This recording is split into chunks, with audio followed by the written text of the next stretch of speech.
Bienvenue à notre podcast. Aujourd'hui, nous analysons le décret présidentiel du 7 décembre 2018, un règlement fondamental qui régit la plongée industrielle ici en Sicile.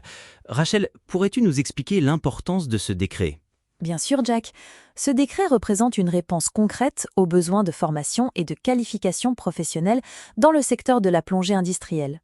Il a été promulgué conformément à la loi régionale numéro 7 du 21 avril 2016 et vise à établir des normes élevées pour les parcours de formation. Il ne s'agit donc pas d'une mesure isolée, mais d'une étape dans un cadre réglementaire plus large. Quelles sont les principales références qui le soutiennent ? Exactement. Le décret repose sur plusieurs réglementations. Au niveau régional, il se réfère à des lois comme la numéro 10 de 2000 et la numéro 19 de 2008 qui régissent l'administration. Au niveau européen, il reconnaît les qualifications professionnelles, selon la directive numéro 2005-36-CE, facilitant ainsi la mobilité des travailleurs. Et, point crucial pour le secteur, les parcours de formation doivent respecter les exigences minimales établies par l'International Diving Schools Association, l'IDSA. C'est donc un cadre qui unit les besoins locaux aux standards internationaux. Si nous entrons dans le vif des parcours de formation, quelles sont les exigences spécifiques que les instituts doivent respecter pour être autorisés ? Le règlement est très clair. Les parcours doivent être autorisés et dispensés exclusivement par des instituts publics ou des centres de formation professionnelle accrédités par la région. Ils doivent suivre les exigences minimales de la didactique internationale, notamment pour les temps d'immersion et les activités en eau. De plus, une mise à jour constante est prévue en cas de modification des normes de formation. Et en ce qui concerne la reconnaissance des qualifications, existe-t-il un mécanisme spécifique pour attester de la conformité des cours ? Oui, pour faciliter la reconnaissance des qualifications professionnelles, les instituts doivent délivrer un supplément au certificat Europass. Ce document atteste que les parcours de formation sont conformes aux réglementations en vigueur, rendant plus aisée la validation des compétences au niveau national et européen. Un autre aspect intéressant mentionné est l'institution d'un répertoire télématique, registre en ligne. Quelle est sa fonction principale et comment fonctionnera-t-il ? Le répertoire télématique sera instauré auprès du département régional du travail avec l'objectif prioritaire de faciliter la rencontre entre l'offre et la demande d'emploi dans le secteur de la plongée industrielle. Il sera géré par des ressources et des structures identifiées par le directeur général du département et fonctionnera presque exclusivement en ligne, la documentation papier étant réservée à des procédures spécifiques.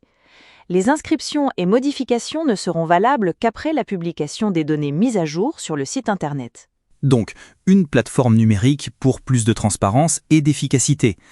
Voyons maintenant le processus pour les opérateurs. Comment s'inscrit-on à ce répertoire et quels sont les documents requis ? L'inscription se fait sur demande individuelle. La demande doit être présentée sur un modèle approuvé par le directeur général et doit obligatoirement inclure l'autorisation au traitement des données personnelles sous peine de refus.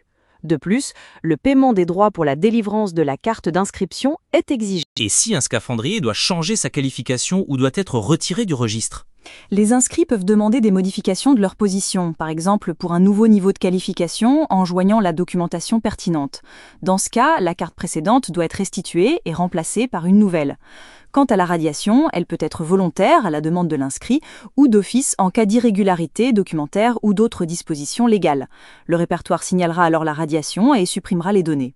Parlons de la carte d'inscription. C'est une sorte de carte professionnelle. Quelles caractéristiques aura-t-elle ? Oui, c'est une carte nominative délivrée au moment de l'inscription, contenant les informations personnelles et le niveau de qualification.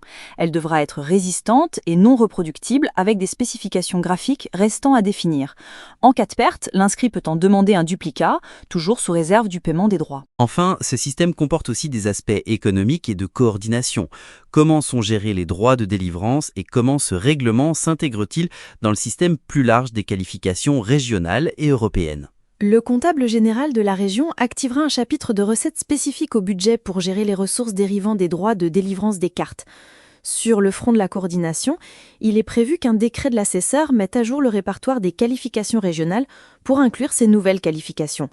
De plus, le département doit garantir l'insertion de ces qualifications dans la base de données européenne pour en faciliter la reconnaissance et la mobilité au niveau communautaire.